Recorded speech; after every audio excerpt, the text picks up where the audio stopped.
Hello friends, मैं हूँ विजया और आप देख रहे हो विजयास क्रिएटिव गार्डन। फ्रेंड्स, आज जो है हम आपको कुछ इम्पॉर्टेंट टिप्स देंगे समर गार्डनिंग से रिलेटेड। समर गार्डनिंग शुरू करेंगे तो उससे पहले हम लोग को कुछ प्लानिंग करनी होगी ताकि हमारी गार्डनिंग जो है वो सक्सेसफुल रहे, हमको जो है ज़्यादा उसमें प्रॉब्लम का सामना ना करना पड़े।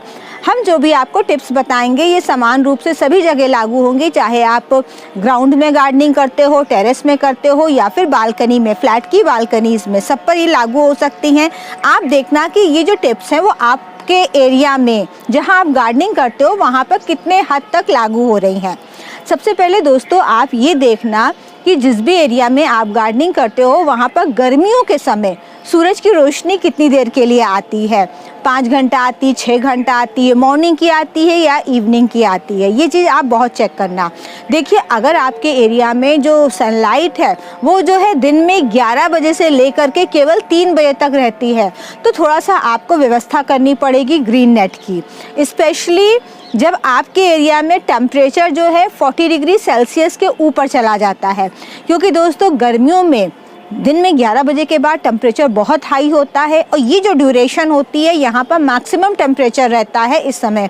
तो ये हमारे प्लांट्स जो हैं ये देखिए अप्रैल तक तो बर्दाश्त कर लेते हैं, लेकिन जहाँ 15 अप्रैल आती है उसके बाद थोड़ा सा प्लांट में प्रॉब्लम होने लगती है। तो आप ग्रीन नेट की व्यवस्था कर लीजिएगा। हाँ, ये ज़रूर आप कर सकते हो कि आपके एरिया में अगर दूसरे मतलब प्लांट्स लगे हुए हैं, मतलब वो खुला आसमान नहीं है, किसी बिल्डिंग की शेड पड़ रही है, दूसरे प्लांट्स लगे हैं उनकी शेडो पड़ती है, कहते हैं ना वो झिलमिल सी सनलाइट आती है, रुक रुक के पेड़ों के बीच में से आती है, तब दिक्कत नहीं पड़ेगी। अगर डायरेक्ट सनलाइट आती है, ग्रीन नेट का इंतजाम कर लीजिएगा। देखिए, अभी जो है हमारे पास पूरा 1 महीने से भी ज़्यादा का समय है। ग्रीन नेट की ज़रूरत जो है स्पेशली 15 अप्रैल के बाद अधिक मालूम पड़ती है।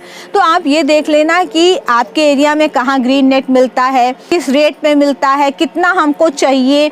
ग्रीन नेट को फिक्स करने का भी हमें इंतज़ाम करना होगा। देखिए, टेम्परेरी तो बिल्कुल फिक्स मत करिएगा, इसलिए क्योंकि जिस एरिया में हम लोग रहते हैं यहाँ पर गर्मियों में आंधी तूफान भी बहुत ज़्यादा आते हैं। तो ऐसा ना हो आप टेम्परेरी ग्रीन नेट लगाओ, वो आंधी हवा के झोंक में गिर जाए, साथ में आपके प्लांट्स का भी नुकसान करे। तो आपको ये चीज़ का ध्यान रखना है कि ग्रीन नेट लेना है और उस ग्रीन नेट को प्रॉपर ढंग से लगाने के लिए प्रॉपर इंतज़ाम करना होगा। जिससे हमारे टेरेस में दिन भर की धूप आती है, तो मेरे यहाँ पर तो बिना ग्रीन नेट के काम नहीं चलता है। शुरू में मैंने बिना ग्रीन नेट के भी गार्डनिंग करी है, काफ़ी साल करी है, लेकिन दोस्तों उसमें ये होता था जब मैक्सिमम गर्मी आती थी, जब वो 9 तपा 10 तपा पड़ता था, तब मेरे गार्डन के काफ़ी सारे प्लांट्स ख़त्म हो जाते थे, स्पेशली जो सब्जियों वाले लगाते थे। तो आप इस चीज़ को ध्यान रखना। अगर आपके यहाँ बहुत तेज़ सूरज की रोशनी आती है, काफ़ी लंबे समय तक तीखी रोशनी रहती है, तो आप ग्रीन नेट की व्यवस्था कर सकते हो। नेक्स्ट स्टेप ये है कि आपको देखना है कि आपको अपने गार्डन में, टेरेस गार्डन, बालकनी गार्डन में क्या क्या लगाना है। सब्जियों वाले लगाने हैं, फ्लावरिंग प्लांट्स लगाने हैं कि फ्रूटिंग प्लांट्स लगाने हैं। सब्जियों वाले प्लांट जो होते हैं ये है आपका है भिंडी है, करेला है, नेनुआ है, लौकी है, कद्दू है, बहुत सारे हैं, ऐसे बहुत सारे लगा सकते हैं। फ्लावरिंग प्लांट्स भी बहुत हैं, हम डिटेल में आगे वीडियो बनाएंगे। आपको जो भी गर्मियों में फ्लावरिंग प्लांट्स, वेजिटेबल्स लगानी है, इनकी शॉपिंग कर लीजिए, बहुत देर मत करिए। ज़्यादा पीछे करेंगे तो फ्रेंड्स प्रॉब्लम हो जाएगी। प्रॉब्लम ये हो जाएगी कि हम लोग यहाँ पीछे जो है बहुत तेज़ गर्मी पड़ती है, तब हमारे प्लांट्स जो हैं ठीक से ग्रो नहीं करते हैं। तो आप यही कोशिश करो कि जल्द से जल्द इंतज़ाम कर लो। बेल वाली सब्जियों के लिए आपको चढ़ाने के लिए कुछ इंतज़ाम करना होगा, लेकिन हम ये कहेंगे कि अगर आप बेल वाली सब्जियां चढ़ा रहे हो तो बहुत ज़्यादा उसको हाइट में मत चढ़ाइएगा, क्योंकि फ्रेंड्स जो गर्मियों में ना लू के थपेड़े जो आते हैं उसमें हमारी बेल वाली सब्जियां जो है झुलस सी जाती हैं, उसमें कोई भी फ्रूट लगेगा तो वो पीला पड़ने लगेगा। तो इसको भी ध्यान रखना है। बहुत ऊंचाई तक को आपको नहीं उसको ले जाना है, उसको थोड़ा सा मतलब थोड़े से में ही उसको फैलाना है, और नहीं तो आप ग्राउंड में भी फैला सकते हो अगर आपके यहाँ पर जगह है।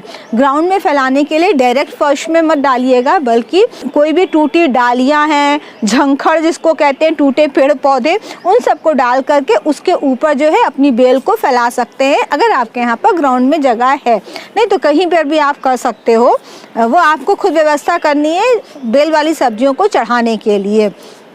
ऊंचाई में नहीं चढ़ाना है। सर्दियों वाले प्लांट्स ख़त्म नहीं हुए हैं, गमले सारे भरे हुए हैं और साथ में जो है गर्मियों वाले प्लांट्स को लगाना भी शुरू करना है।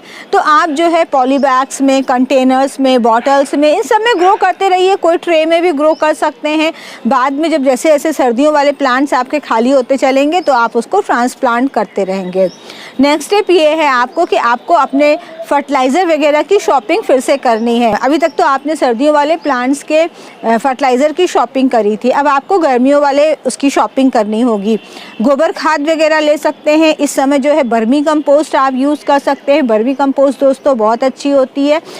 गर्मियों वाले प्लांट्स की कंपोस्ट आपके किचन की हो तो उसको यूज़ करिए। तो कंपोस्ट, वर्मी कंपोस्ट, एनीवन, कुछ भी आप यूज़ कर सकते हो। और जो सरसों की खली है, कोई भी खलियाँ अब ज़्यादा यूज़ नहीं करना है। नीम की खली वगैरह भी डालते हैं तो एक सीमित मात्रा में ही डाली जाती है। अब गर्मियों वाले प्लांट्स में सरसों की खली बिल्कुल बंद कर दीजिएगा। आपका जो भी अगर सरसों की खली बची हुई है सर्दियों की, तो उसको आप अच्छी तरीके से पैक करके किसी भी ड्राई एरिया में रख दीजिए जहाँ से उसमें फंगस वगैरह ना लगे। लेकिन उसको अच्छे से पहले धूप में सुखा लीजिएगा तभी रखिएगा, नहीं तो जो उसमें मॉइस्चर के कारण फंगस आ जाएगी वो बेकार हो जाएगी। नेक्स्ट स्टेप ये है दोस्तों कि आपको अपने प्लांट्स में पानी कैसे देना है इसकी व्यवस्था करनी है। देखिए सर्दियों में तो ज़्यादा पानी की ज़रूरत नहीं पड़ती थी, काम चल जाता था। लेकिन गर्मियों में आपको रेगुलर पानी डालना है और एक बार नहीं बल्कि कई बार जो है सब लोग 2-2 बार भी डालते हैं। ये आप पर डिपेंड करता है। मैं तो जनरली एक ही बार डालती हूँ, 2 बार मुझसे नहीं होता है। मैं क्यों एक बार डालती हूँ? क्योंकि मैं बड़े गमलों का ही यूज़ करती हूँ गर्मी में। मैं आपको ये सलाह देना चाहूँगी कि बहुत छोटे गमले का यूज़ मत करिएगा। अगर सपोज़ आपने छोटे गमले का यूज़ करा है तो उसमें ऐसे प्लांट्स लगाइए कि जिनको कि पानी की आवश्यकता कम है। साथ में आपको ये देखना है कि आपका जो पानी जिससे आप दोगे, पौधों से, ट्यूब से दोगे, हाथ से दोगे, तो जो पानी का सिस्टम है वो आपके प्लांट्स के पास होना चाहिए। ऐसा ना हो कि आपको बहुत दूर आना जाना पड़ रहा है। ज़्यादा दूर आना जाना पड़ेगा दोस्तों फिर जोश ख़त्म हो जाएगा। थोड़ा सा जो है पानी का सिस्टम फिट करिए। हम जल्दी ही आपको शो करेंगे कि हम जो है अपने टेरेस गार्डन में किस तरीके से पानी देते हैं, क्योंकि मेरे टेरेस गार्डन में भी नल मैंने लगवाया था लेकिन वो नल का जो सिस्टम है वो चला नहीं है। फिर मेरे बेटे ने सिस्टम फिट करके हमको दिया है, मैं वैसे ही पानी डालती हूँ। तो मैं जल्दी ही आपके साथ शेयर करूँगी। इस समय जो है वो थोड़ा सा बंद पड़ा हुआ है इसलिए मैं दिखा नहीं पा रही हूँ। हमेशा जो है पानी के रिसोर्सेज जो हैं आपके प्लांट के पास होने चाहिए।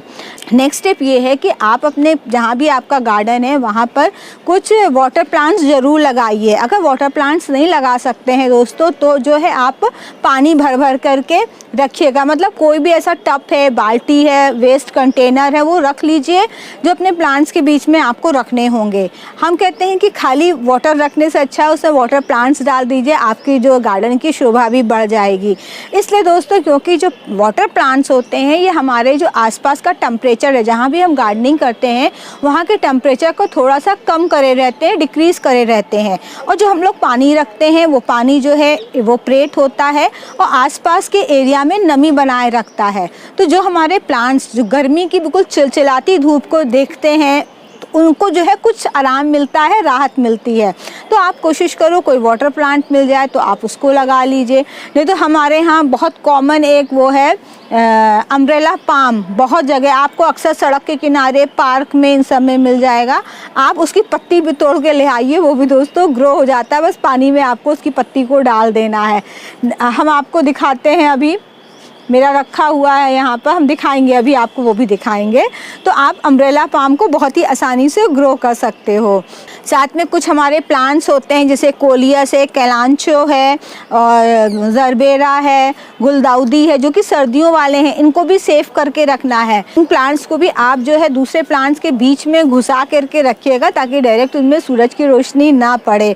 तो दोस्तों वो चलते रहेंगे आपके, कोई दिक्कत नहीं आएगी। और जो आपके समर के फ्लावरिंग प्लांट्स हैं उन सब में जो है आप खाद पानी डालिए। जिनको प्रूनिंग की ज़रूरत है वो प्रूनिंग करिए, बहुत ज़रूरी है इस समय उनको जो है फ्लावरिंग के लिए रेडी करना है हमको।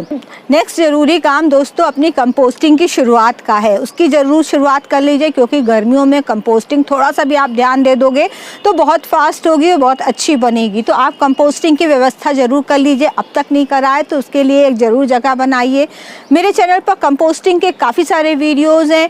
मैंने भी जो है कंपोस्टिंग किसी से सीखा नहीं है, अपने ही एक्सपीरियंस से सीखा है। एक बार जो है फ्लॉप हुए हैं और फिर सक्सेस होने लगे हैं। तो मैंने बहुत तरीके की कंपोस्टिंग बताई है।